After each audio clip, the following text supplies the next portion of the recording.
Hi guys, my name is Samuel, Super Forex Technical Analyst. Today we shall be looking at Australian dollar versus Sweden krona on the 4 hours time frame.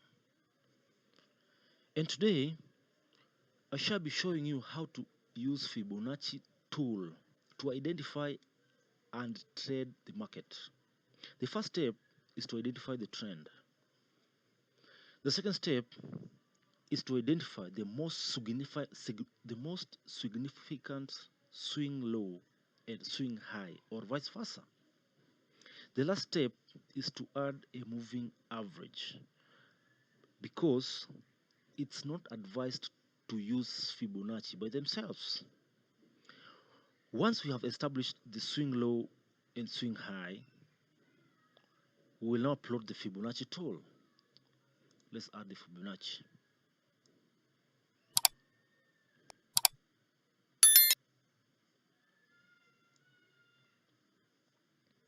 The Fibonacci tool will provide us with price levels, these ones here, that will help us predict a pullback or breakout. And we will be focusing on three levels. Which is 3.38.2, 50.0, and 61.8. Those are the three levels that we shall be focusing on today. And when the market is at these levels, we will look for further confirmation to pull the trigger and enter the market. There are lots of ways in which you can look for confirmation, but in this particular case we shall be using moving average. And do you know why? Because moving average acts as a dynamic level of support or resistance. Let's add the moving average. Go the trend moving average.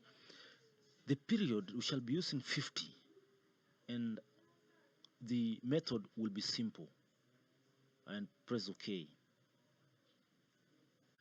On this chart we can see that 38.2 level coincides with the moving average, this level here.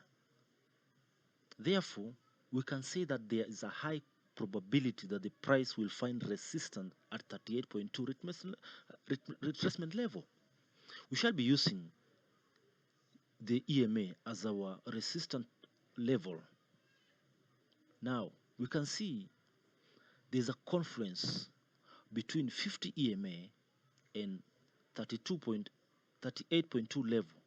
Therefore this adds a confirmation that the price will push further down. I hope this works for you.